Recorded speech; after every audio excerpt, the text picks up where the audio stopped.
It's time for all your binge-worthy pop culture news.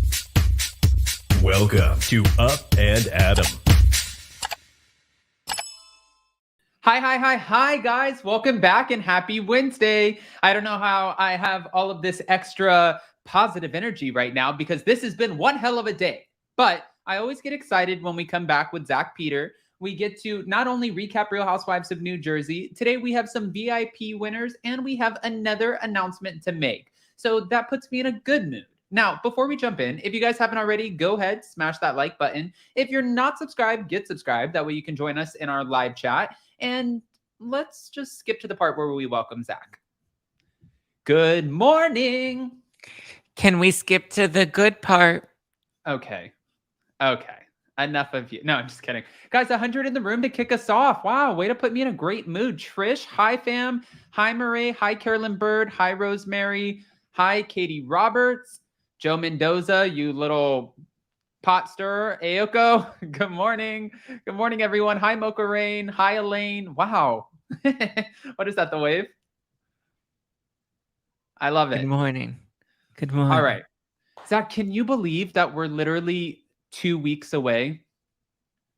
I know. It's crazy. Like, this is it. This is the official countdown, everybody. This is the official countdown, you guys. I'm like, and I keep on saying on here that I'm getting like a little bit like, it's not like butterflies in my stomach or nervous because I'm like, oh no, we're not going to do the damn thing. But it's just as it gets closer, I'm thinking about just how crazy of an experience. And I don't want to get like, you know, so laser focused where I'm like, let's get through the show. I want to enjoy every minute of it. So it's just a lot. Yes.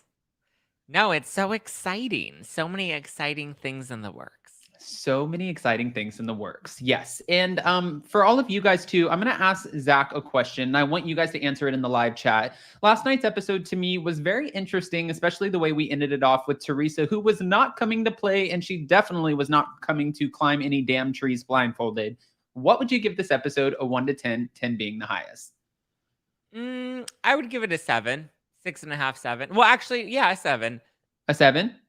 Teresa was a little annoying, but I loved the scene with Margaret and Jennifer. I loved Jen kind of owning her part and kind of being a little humble. I loved that she kind of threw Teresa under the bus a bit. Like, I think we got a lot of really good elements this episode. Yeah, and she actually threw Tiki and Tracy under the bus a little bit too. And she's like, You know what? If you guys are going to talk about me, let me remind you who the Queen of New Jersey is, because I will make sure that I take this bus that I am driving for a franchise and I'm going to run over every single one of you. Okay? All right. We have some numbers. We have 8, 7, 6, 7. 8, I didn't even watch the episode. 5, I just like Adam, LOL. Thanks. Done. Here for the recap, still not watching Bravo, Natalie McClain. Guys, you have to watch the episode. Why are we not watching Bravo? Oh gosh, are we boycotting right now? No. I don't know. I mean, I can't ever boycott Bravo. I'm obsessed. Okay. So we kick off this episode with Jennifer Aydin, who's still visibly upset. And by the way, guys, we'll announce the VIP winners once we get to 300 in the room. So 150 in the room, smash that like button. Once we get to 300, we will announce who we're upgrading for Nashville and New York City. But in the meantime, we kick off this episode with Jennifer Aydin, who is still visibly upset about well, it's not a cheating rumor. It's Bill Aydin, her husband, cheating. And she's known about this for a decade. I was reading on social media, why is she so upset? Girl, you've had 10 years to deal with this. Well, I think that's exactly why she's upset, is because she never did deal with it. And now when she's sitting down with Margaret Josephs, which she did tell her husband, Bill, before she went to go meet up with her, Bill can't make it to dinner. And she's like, I'm going to go sit down with Margaret. And when she does, Margaret really shocked me. Margaret was very empathetic to the situation. Why is that shocking to you, though? Well, because it's not shocking that she was empathetic. It's just, it makes me feel better the way that this whole thing played out, that Margaret is, you know, kind of showing her, listen, this is something that he did. You don't need to own and accept all of the responsibility. And people can, I believe people can make it through infidelity. So don't sit here and just think your marriage is over. You know, sometimes we take some low blows against each other and we go at each other's jugulars. We need to learn not to do that. But this is something you have to deal with. Mm-hmm. I mean, I really liked their conversation. And I think Margaret, you know, really took accountability and is like, look, I never wanted to hurt. I never meant for it to, like, if I would have known that this was going to hurt as much as it did, I would have never done that. Like, I didn't realize it would be received this way. I thought because it was so long ago, because it was in your past, that it would have just, you know, been something you glossed over. right. You know, and watching some of the, flashbacks with Jennifer Aydin and how nasty she has been in the past, which, mind you, most of the women have had moments where they've ripped at the jugular against one another. But, watching all the flashbacks and then watching her sit down and be like, it's almost like she was raising the white flag, like raising it up and waving it and being like, you know what, guys, I can't do this anymore. I don't want to fight with you. I'm broken. I don't know what my future holds. I don't even know if I'm going to have a marriage or have my 10 bathrooms anymore. I just want this to come to an end. Yeah. I mean, can a housewife who raises and also waves the white flag, can they continue to be a housewife if they just want to put everything behind them and no longer fight? Do those housewives exist? I mean, yes, they are still there because they're the boring ones that everyone hates. Those are the ones that get kicked off the show. Okay. Liz, we need the Lisa Rinnas though, and we need the Margarets, and we need, the ones that keep things spicy. Yes. Why is there a toilet? What toilet? Oh, Natalie. Because the 10 bathrooms. Oh, the bathroom. I was like, why is she on the toilet? Brittany, thank you for the super sticker. Also up here, thank you to Liz for the super sticker. We appreciate you guys. Okay, let's continue on because, as this conversation unfolded, she starts crying and you see Margaret just feeling really bad about the situation. And then Jennifer says to Margaret at the end, she gives her a big hug and she's like, Margaret, please, can you help me make it right with Melissa and the rest of the girls? Help me. And when she said help me and she's like just breaking down, crying into Margaret's arms, I never thought we would have seen the day.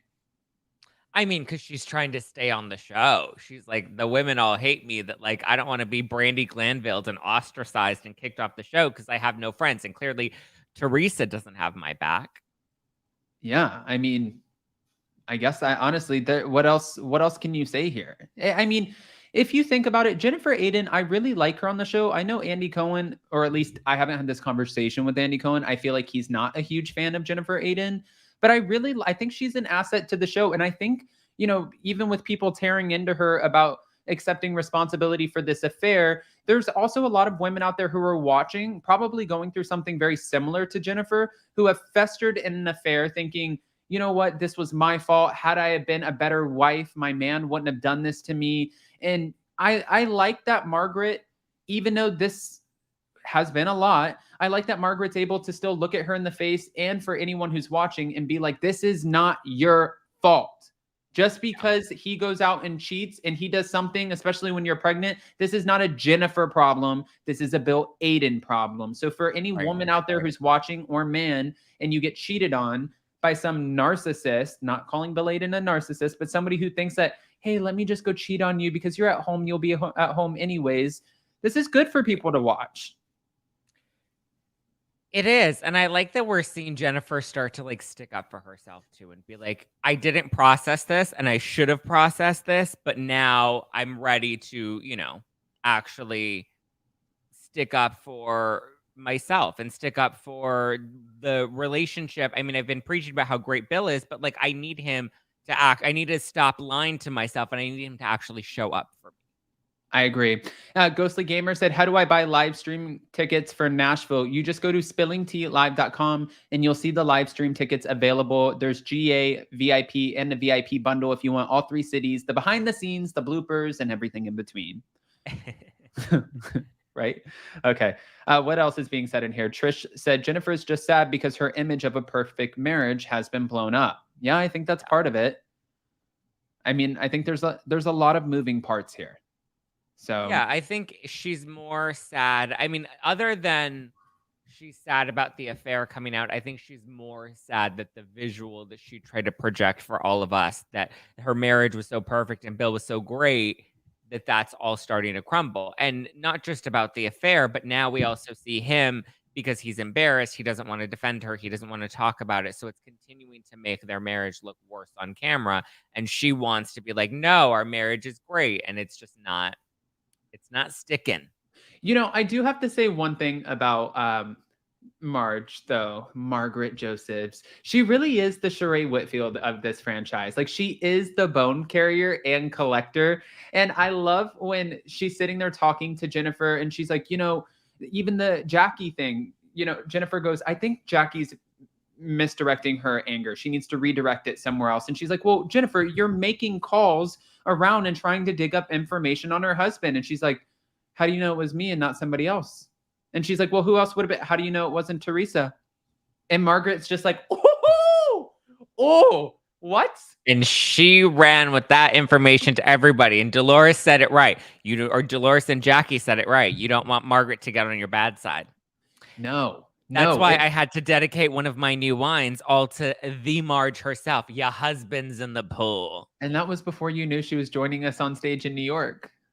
Yes, that was before. Yeah. But like, you guys, people are going to be like, he's ass kissing because she's coming on stage. No, this was in the plan before. Yes, the wines have been in the works for a minute. So well, also these were voted on by everybody on Instagram. Like, people were actually voting on these final slogans, which I'm excited because we've officially launched pre-sale. I was about to say, don't you have some big news for today? I do. Okay, give it to us. City. The wines are now officially available to order at nofilterwine.com. They will begin shipping next week. But like, if you want to, on the next live stream, sip some wine with Adam and I, or while you're watching Jersey, or as you're waiting for Beverly Hills or Atlanta, or you're catching up on Salt Lake City, we got, I'm not going out tonight, I'm disengaging. Or, sweetie, I'm gone with the wine, fabulous. Or, cut back my drinking, or what? Or what? I'm coming for you. And then, inspired by the Marge, of course, don't play with me. Your husband's in the pool. Annika said, Zach, you need to ship them to Canada. All right. I wish I could. Listen, guys, you just have to go to nofilterwine.com. I feel like we're walking ads right now at this point. It'll come to an end in April. Don't worry. QVC, Lisa Rinna, buy my diapers. Feather dusters. They work great downstairs. Your mic keeps going in and out a little bit. Val Porter said can't hear you. I heard. Oh no! But now we can hear you. It's just every once in a while. Maybe. Okay. Yeah. But getting back to it now, when Margaret is carrying this bone around and Jennifer Aydin is asking her to talk to Melissa and try to get her back with the girls, were you shocked that Jennifer Aydin turned her back on Teresa? Because she kind of did. And that wasn't the only time this episode. She was also talking about the fact that the only way you can really be friends with Teresa is if you go with Teresa's narrative. Now, she was going and going. And I'm like, wait a minute. Is this because now you're so sick of being on just one person's side and you know that at any minute Teresa can flip on you? So you're like, hold on, I got to save myself and get in with the rest of the group. Is that what's happening here? I think that's exactly what's happening. I think she realizes Teresa is not loyal. Teresa is not as great of a friend as she is to her. And she's like, Teresa's not going to have my back. And these women, we see Margaret, we see we see Margaret, we see Jacki, we see, Dolores, we see Tracy. Like, they're one hard pack and they're just like, they're one team together, and Teresa has no loyalty to anybody. That I think Jennifer is like, I need to get in with this group of girls because they're the ones that I know will protect me moving forward. And maybe Teresa wasn't. Maybe the Queen of Jersey was not the best investment to make on Housewives. And you see her too. She's backpedaling and she's not going to admit that, she was asking around for Teresa, but she's also refusing to talk about Teresa and Louis' red flag. She's only pretty much agreeing that Louis was a little bit assertive, but Teresa's going to see this, and let's just be honest, Teresa is not going to be a big advocate of Jennifer Aydin. She's kind of like one of those old school, don't go against the family, even though Jennifer Aydin's not family. Yeah, I mean, I think Jen's just dancing a very fine line. She's like, I don't want to ruin my relationship with Teresa, but I need to get in with the other girls, so I don't want to like call out Louis. Like Jen's just trying to play Switzerland and just make sure that nothing else in her marriage gets exposed. Okay. Okay. Well, we'll keep it moving. I wanted to hear, because we obviously see Jacki Goldschneider in this episode, and she gets the results from Renfrew, this, I guess, organization that helps people who have eating disorders. And her results were kind of shocking to me. They looked at her and they were like, listen, you've been dealing with this for 20 years. This is a legitimate, issue that you're dealing with, and we want to help you. We think you should check yourself into an inpatient program. And Jacki was like, hold the phone. No, wait a minute. Shit's not going to happen. I have kids at home. And you see how not only Margaret Josephs is reacting, being like, girl, you need help. And also her husband's reaction was shocking to me. And he kind of looked at her like, no, listen, I can handle it at home. If this is what they're suggesting, you should probably do it. And she's like, I know what's good for me. I trust me. And I know that I'm not going to be able to do that. So just don't press on that. What are your thoughts? It's really tough because I was in that position and I chose to do like an inpatient, outpatient treatment when I was struggling with bulimia really badly. And I remember checking myself out of the treatment center earlier than they would have liked me to. But for me, I was very much like, I knew myself and I knew my boundaries and I think if you have the willingness and the willpower to be able to do the work, it's possible. So I relate to Jacki in that way of like, I've been there where I'm like, I think I know what's going to be the best for me. So I relate to her, and I think she definitely knows her limits. And I think the fact that she's even being so public about this, she's talking about it on camera, she's sharing this journey with other people, it's showing that she's willing to at least take steps, maybe they're baby steps, but at least there are other people that can hold her accountable and that can help guide her through this. And ultimately, I think she's just somebody with a lot of willpower. I think she's someone that very much knows herself and trusts herself and is doing, is kind of trying to meet in the middle. And I think that it's a good positive step in the right direction. Does everybody understand that? Probably not. Has everybody been there? No, but I think I have faith that she's gonna continue to make progress. And personally, Ghostly Gamer, by the way, I got my VIP tickets for the live stream. Hey, all right, for Nashville. I wanted to say for me, when because I lost a ridiculous amount of weight in a small amount of time, because I had my family kind of joking with me about how heavy I was getting. And it was in that awkward kind of teenage stage where I was still short, getting ready to boost up in my height. So I was putting on a lot of weight. A lot of teenage boys do that. And when I lost all the weight, it kind of got to the point where I got so skinny where you could see my ribs and my bones and everything. And then finally people started to comment on how gross I look. So then I all of a sudden flipped my mindset, and then I started gaining weight again. And it was always based off of how people were perceiving how I looked, that I would either gain or lose weight, which really I had to kind of switch my mindset and be like, I have to do this for me and not for everyone else. So it's really just people don't understand. It's such a hard mindset to kind of deal with. You're battling yourself in your head, and that's not easy. Especially, there's 9 different personalities that live in this head. Ask Jason. He wakes up next to good morning, and then by 1 o'clock it's like good afternoon. It's crazy. I mean, get ready, Zach, because you're gonna get me all 9. Can't wait to hang out with you all April long. You're all 9 of you. It's gonna be great. 4 weeks. It's okay, because if you start acting like a bitch, I'll just cuddle you because I know how much you hate it. I'm gonna call security. Be like, don't play with me. And be like, Jason's in the pool. Jason's in the pool. All right. Well, getting back to it, I did want to see moving forward. And I hate to speculate on somebody's health, concerns, let's say health concerns, but what do you think will eventually happen with Jacki? I mean, I saw Mocha Rain in the live chat saying she's talking about how, her kids and not wanting to leave them and not wanting them to really be aware of what's going on.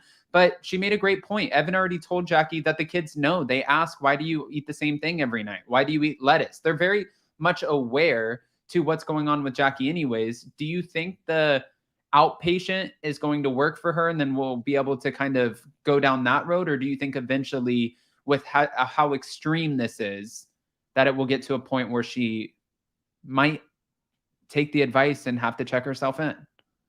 I think we're going to have to wait and see. I think the outpatient is a great first step. And I think it's great that, she has so much support around her. And I think that if behaviors don't change, her husband and, friends like Margaret will be willing to bring it up to her and be like, hey, we talked about this. We said that we were going to work on it. Like, I just want to make sure you're good, and be able to hold her accountable a little more. I think the real challenge is going to come after she starts doing some of the work and her body starts to change, and then reaction from people watching the show starts, that commentary and that chatter start to come in, because when other people start having an opinion about the way that you look, sometimes people can mean really well and be like, wow, she looks good, she's put on 10 pounds. Sometimes that can seem like a really nice thing to say, but can be very challenging and triggering for people that are struggling or that have struggled. And the thing is, it's not like a drug addiction or alcohol addiction where there's a substance that can be removed from the equation. You can't run away from food. You can't run away from your body. You have to face it every single day. So with eating disorders, it's something that's challenging, because with alcohol, you can go sober and choose to not go to bars and choose to not be around people that drink. With drug addiction, you can choose to cut off your dealer and go completely sober and go cold turkey. So is my mic going in and out again? It was for a second. Oh, sorry, guys. I don't know what's going on. Oh, there it is. Wow. Okay. Whatever you just did. What? I don't know. It just got really loud. Okay. But so, sobriety with substance abuse is one thing, because you can remove the substance from the equation. When it comes to an eating disorder, your body is something you have to see and face every day. And food is something you have to see and face every day. I know for me, I had to stop weighing myself, and I had to completely get rid of the scale. I probably haven't weighed myself in like 2, maybe 3 years now, because to me, I was just like, I already know it's an unhealthy pattern for me. It very much is a gateway drug to get me back to where, I don't want to be again. So I think when it comes to Jacki, she's taking the necessary steps. She has people around her that can support her and keep holding her accountable. And hopefully, it continues to go down the right path. And hopefully people watching the show will be respectful of that. Hopefully people watching the show will be respectful of that and supportive of it. Yeah. Zach, your mic cut out again towards the end. Oh, damn it. I don't know what's going on, guys. Is that better? Can you hear me now? Yeah, we can hear you now. And I wanted to say too, guys, since we have 300 people in the room, we're going to announce, but just one more thing on this before Zach's mic has a disorder. Mike, I had my family in town. This is the last time I'm going to talk about this, because I don't really like talking about my own stuff on here really, but it really doesn't ever stop living with you. Every morning I wake up and I do get on the scale. And when I see it fluctuate by 3 ounces, 4 ounces, 5, it really makes the difference in my day. And when I just had family in town, I went with my family to go see my brother, who we haven't seen in a couple months. And he said, how much do you weigh now? Like 180, 190? And I was like, oh, no, I weigh 165. And he's like, there's no way you weigh 165. And then we went out on the boat the next day and I was like, I'm not taking my shirt off, and everybody had their shirt off and they're trying to get me to take my shirt off. And then we went back to the pool at my aunt and uncle's house. And finally I took my shirt off and my grandpa was messing with me. And he's like, Adam, when did you gain so much weight? And I was like, I'm done with all of you. I'm done. Not taking the shirt off, and I'm going on a low-cal diet. That's what we're doing. Guys, 300 in the room. Let's go ahead and move this to a lighter conversation. We have some VIP upgrades to hand out for Nashville and New York City. Zach, do we have some winners? Yes, we do. All right. While I drink my ridiculously big San Pellegrino, can we announce? Yes. So we have, like we announced last week, 3 lucky winners that we will be upgrading to our shows in Nashville and New York. And these are the 3 people that have been selected at random to win. First up in Nashville, Nash Vegas, we have Susie Wheel. Susie Wheel is our first upgrade winner. To VIP. Hey, that means you're coming to the pre-party. You get some rosé. You're going to hang out with Cynthia and Molly, Emily D. Baker, Vanity, who is our amazing talent, who I cannot wait for you guys to watch her just kick us off. You guys are going to die. Next. Yes, and it looks like Susie also has a guest. So Susie and her guest will be upgraded in Nashville. Susie and her guest for Nashville. Susie, if you're not in the room, we'll message you on social media. Yes. And then we have next in Nashville, Catherine Cooper. Catherine Cooper. I love that name. I don't know why I'm so excited. It's just for the name. Does Catherine have a person coming with her? Catherine does not have a person coming with her, but she got her GA ticket and she is coming to Nashville and she's going to get to hang out with all of us before the show.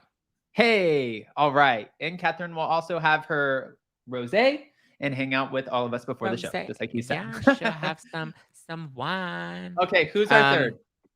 And our third and final winner will be Melissa Moreno for our NYC show. Melissa, congrats. You are coming to New York, a VIP, baby, VIP. Is Melissa coming with somebody, or is it Melissa? Melissa does have a guest, so Melissa and her guest will both be upgraded to VIP in New York City. Hey, I love that. Adam just...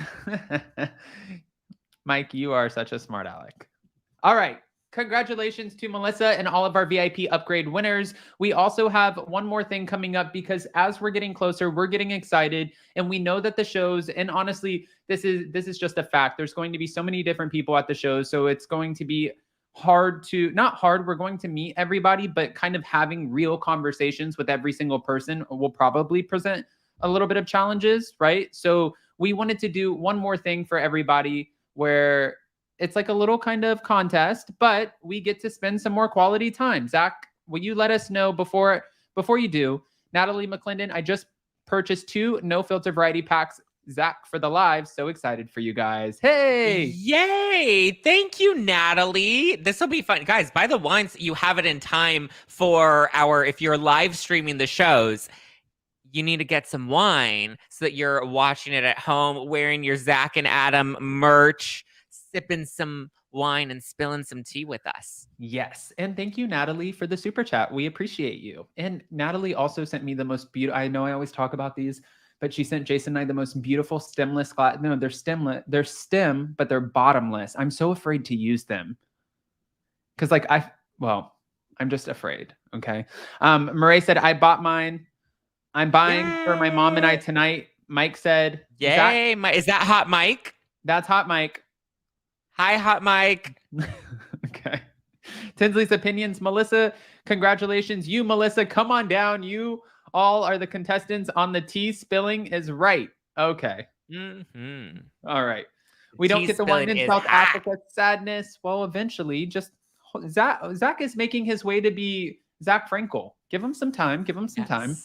Okay. So, Zach, what do we have for... This is my Tipsy Girl brand. Exciting for an exciting kind of tidbit for Nashville and New York City too for next week. Next week we have one last announcement, but we also wanted to add in this kind of little contest in the meantime, just to, I don't know, get everybody excited. What is it? Yes. So we gave away a few upgrades, which was very exciting. And we can't wait to see you guys and have us join Adam and I at the pregame before the show. But we're doing another giveaway this week. So for everyone that buys their tickets this week by Friday, very similar to last week. And if you've already bought your tickets, you can still participate. But for everyone that makes a ticket purchase by Friday and sends us a screenshot of your confirmation, then you will be entered to win a coffee date with Adam and I in Nashville or in New York. I'm putting Dailies in mine. And this isn't live stream tickets. These are the in-person tickets for GA in Nashville or GA in New York City. You'll be entered to win a coffee date. So this is the only one-on-one FaceTime that you'll get to have with Adam and I. I mean, obviously we'll be there at the show, but the show's with everybody. This will be outside of the show with just Adam and I getting nice and jittery. Yes. And like I said, add some Baileys in there. But no, guys, if you haven't gotten your GA tickets for Nashville and New York, we're sold out of VIP in all 3 cities. But if you want an opportunity to win a coffee date in Nashville or New York, which is going to be a lot of fun because it's just going to be us sitting there talking ish and getting to know each other. And Zach talks a lot of ish. Okay. I mean, sometimes I got to be like, Zach. That's me. You know, I don't know. Call me Jennifer Aydin. She needs to get a haircut before this upcoming tour. Okay. All right. No, but seriously, hopefully. I know. I'm getting a fresh bleach. I'm getting some fresh Botox. I'm getting a fresh tan. Great. Another 10 hours behind under the helmet of your bleach. I know. Tinsley's opinion said, wait, what about us who did our due diligence and purchased early? How could you two? You can still, yes, if you've already purchased your tickets, like prior to this Friday, you can still enter to win. You just have to send us a confirmation of your ticket purchase. So even if you already bought VIP tickets, this is for all ticket buyers in Nashville or New York. Just send Adam and I a screenshot to prove that you purchased a ticket to the event, and you will be entered to win our coffee date giveaway.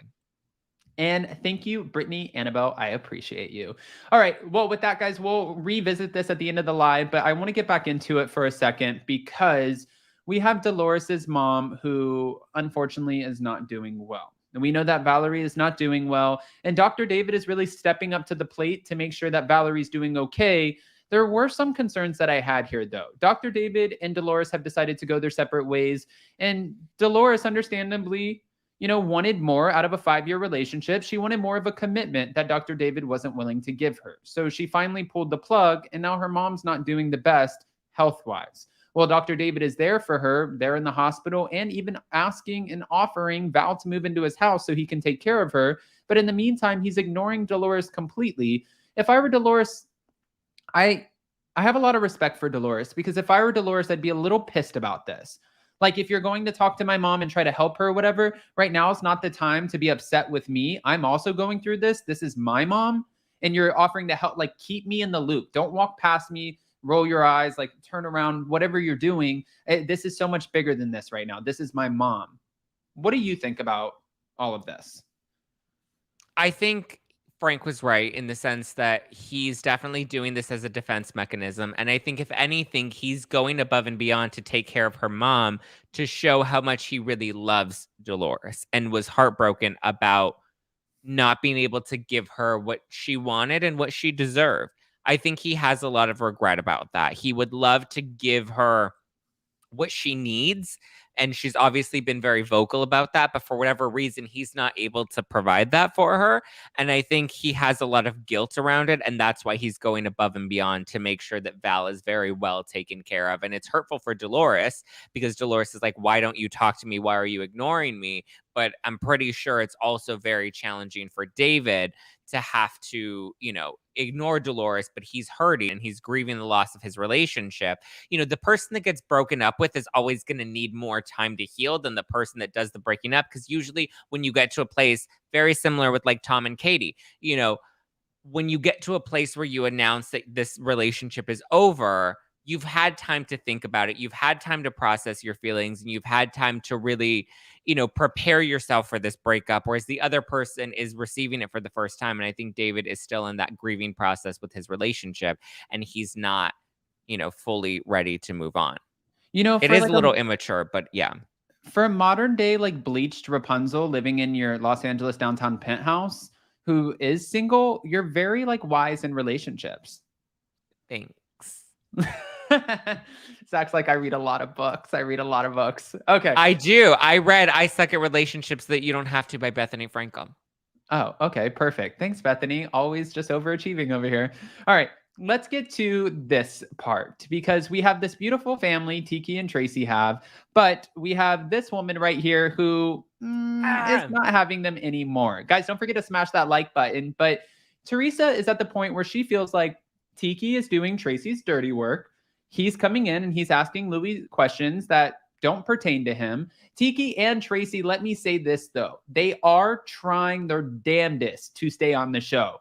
They came in, he's getting involved with the guys, he's asking questions. Tracy, I'm sorry, guys. And if you disagree with me, that's okay. We don't have to agree on everything.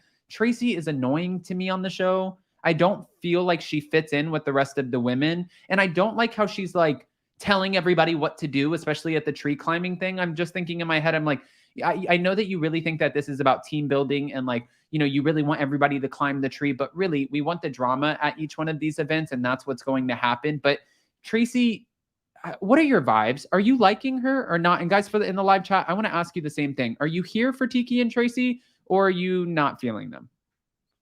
I like Tiki and Tracy. I think Tracy is definitely, you know, giving a lot. I think the other women already give the most, that Tracy doesn't need to give a lot. So I think she actually kind of, well, the hard thing is it's like when you're a first season housewife, you're damned if you do and you're damned if you don't. If you play too hard, then you look thirsty and you're trying too hard. But if you don't give enough, then you're boring and we don't want you. So, you know, you're really kind of caught between a rock and a hard place in terms of like how people are going to receive you and what you're going to do. And I think with the women of Jersey, if you want to be noticed, if you want to be remembered, you really have to get in the mud because these women carry a presence on camera and you'll very quickly get swept away if you aren't able to keep up. And so I think I enjoy Tracy.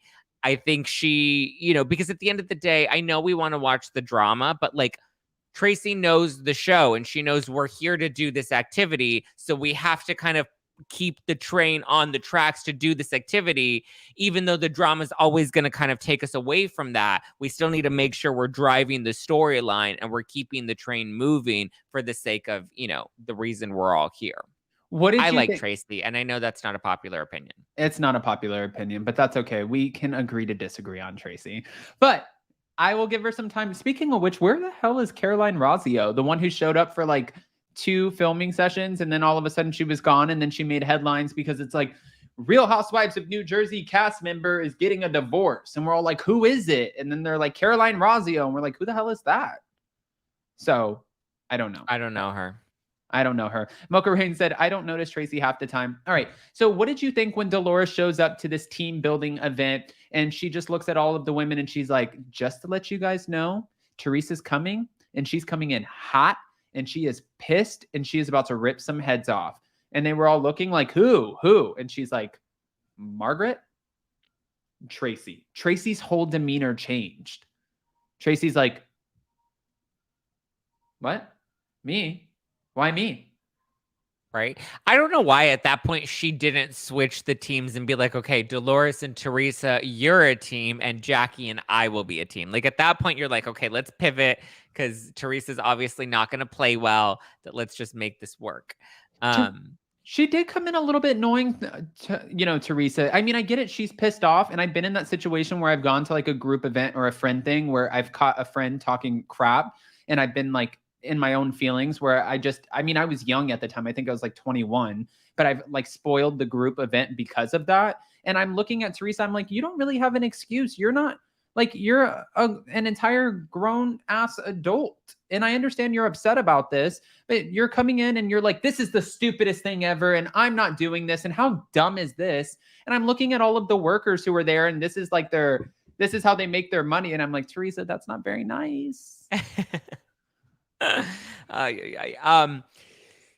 Yeah, Teresa came in hot, and I feel like there was definitely a conversation that happened before we get this scene, whether it was a conversation with Dolores or a conversation with the producer. Like Teresa, like it was too fresh that Teresa looked like she was just talking to somebody about all of this and they were pumping her up. Like maybe, you know, she called Dolores on the way over and, you know, they were talking about it again, or maybe there was a producer that was kind of pumping Teresa up, but like she came in way too hot to be like, there had to have been some fluffing. And she came in and it was like, then don't go, then don't show up. Like you run away anyway. Why are you even disengaged? Go, be gone. Yeah, just you don't have to be there. But I did think it was pretty big after Margaret shared with everyone and Dolores shared with everyone what was going on with Jennifer Aydin.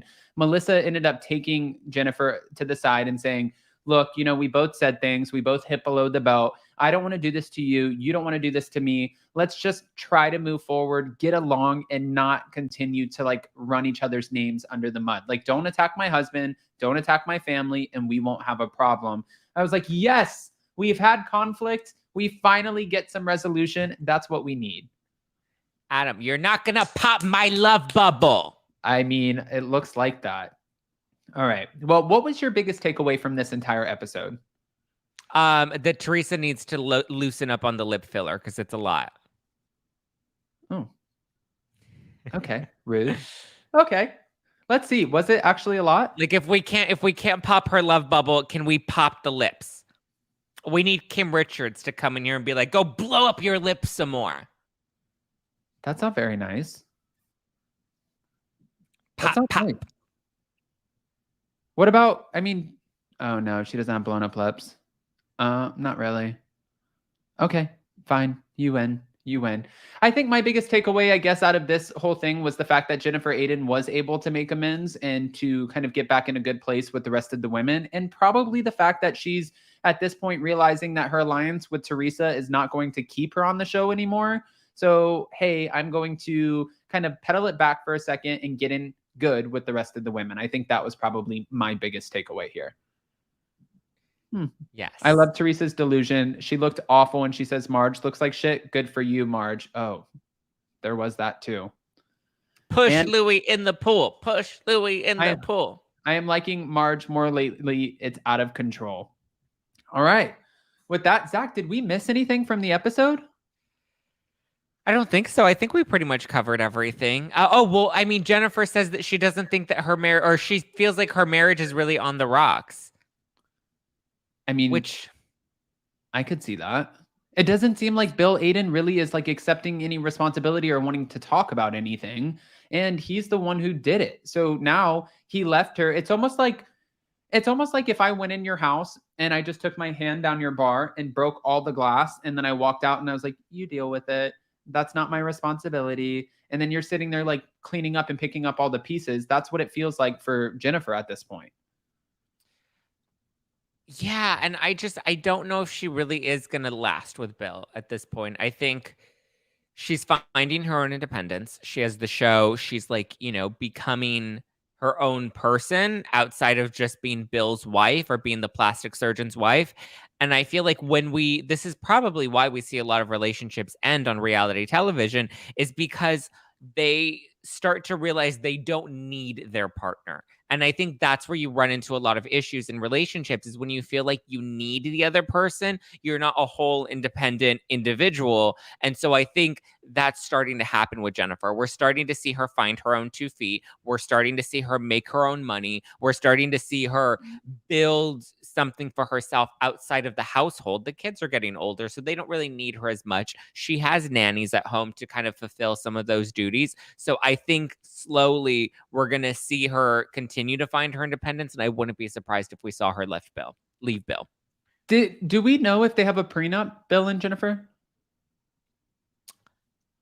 Probably not. I feel like that's not culturally, because think about it, that's why there are so many arranged marriages in her culture, because you get married to them and divorce is not an option, like first of all, it doesn't really look like, based off of her mother and her father's marriage, love isn't really an option. It's more of just like the arrangement of it all. So I would imagine they do not have a prenup. So if she were to leave him, she'll leave comfortably. Well, good for her. But it's like she was I just think we're starting to see her really have to face a lot of this stuff, especially with how critical she was of her mother last season. By the way, before we jump off here, and I know this is totally off topic, but this is Vanderpump Rules stuff, but I love the fact that Randall decided to speak out for the first time and do it in such a shady way. Not only did he go on Gigi's podcast, who has publicly gone back and forth with Lala, but then he says, I made some mistakes and I accept those. But she made mistakes too, but I don't want to point them out because she's the mother of my daughter. But she did make mistakes, and I don't think it's fair that she doesn't talk about them. But I do accept mine, and I don't think we should address this on a public platform, but that's exactly what I'm doing. I don't understand Gigi's like situation. I just had MJ on my podcast last week and I was asking her about it. I was like, what do you think about Gigi kind of inserting herself into this relationship? And MJ was just like, I don't understand it. She's like, I don't understand like why Gigi feels the need to like get in the mud with their relationship. Like somebody else's engagement, relationship, like parental situation, like that's already very messy and very complicated, and there's obviously a lot of love that once existed there, that like there's going to be a lot of pain, you know, on the surface of it. So I don't understand why she's like throwing herself into it, because it's like you don't need to get involved, but yet you continue to get involved, and it does not affect you, but it does hurt everybody else involved. I agree. Okay. All right, guys. Well, like Zach said, we announced our winners for our VIP upgrades. And of course, Zach just announced that he has his new line of rosé that is on pre-sale. So you can go to nofilterwine.com. And white wine, Adam. We have the new white wines and the rosés. And the rosés. Rosé all day. Okay. And then also, guys, we are doing another contest. So for those of you who bought GA tickets for Nashville or New York City, whether you bought them before or you're buying them this week, go ahead and send us screenshots of them. That way we can pick a final winner. And it is at random, guys. I swear, Zach has like a little bowl that he picks out of and everything. And we can pick a random winner for New York City and also Nashville. So we can go on a coffee date. And I can't guarantee that I'm not putting Bailey's in mine. You're sending, somebody's asking about where to send confirmations. You're sending, DM them to Adam and I. Yes. So like on Instagram. I know somebody sent it to me on Twitter. Just DM a screenshot of your confirmation. Or even our emails. My email is on my about. And Muddy Gray said no LA upgrades. Well, LA is completely... LA's at capacity. Yeah, we can't squeeze anybody else in. Yeah. But it's all going to be great. And guys, for those of you who can't make LA, that's why, you know, at the bottom, you see the banner that's just going across the screen. And it says tickets available at spillingtealive.com. If you can't make LA, it's going to be one hell of a show. They all will be, trust me, but you can still go get your live stream tickets. That way you can enjoy the show with everyone else. Zach, for those who don't know, will you let them know where we can find you and what you have coming up? Yes, you can follow me at Just Plain Zach. Follow my show at No Filter with Zach. I'm on all the platforms, the YouTube, the Instagram, the Twitter. We have a private Facebook group where we spill tea and dissect all of these shows as well. And then my new wine is available. We have a rosé and we have a new white wine. Both are fizzy wines. 13% alcohol by volume, but less than a gram of sugar. So you can imbibe and indulge tonight, but not have a gnarly headache tomorrow. They are consciously designed. They are delicious. They are yummy, yummy, yummy. And the sayings are fun. Don't play with me. Husband's in the pool. Drink one or two. Don't think that you can drink like 4 or 5. Pace yourself. Pace yourself. Because they will get you Liddy City. They look small, but they pack a punch. Yes. Yes. It's literally Zach, all in a can. But it's perfect while you're like watching Teresa blow up her lips and talk about popping her love bubble. You can be drinking, you know, your husband's in the pool while you're yelling at Teresa on the TV. Okay. Perfect. All right, guys. Don't forget to smash that like button on your way out. Go to spillingtealive.com. We love you guys so much. And we are 2 weeks out from our Los Angeles date. We cannot wait to see all of you in person. If you have bought GA tickets for Nashville, New York, just make sure to DM them to us before next Wednesday. That way we can pick a winner for Nashville and New York City. So send us all the DMs, message us, and then keep up with us on social media. That way you can see any more updates. Zach, I will see you. Well, we have a podcast to do. See you in a minute. Bye, guys. Bye, bye, bye, bye.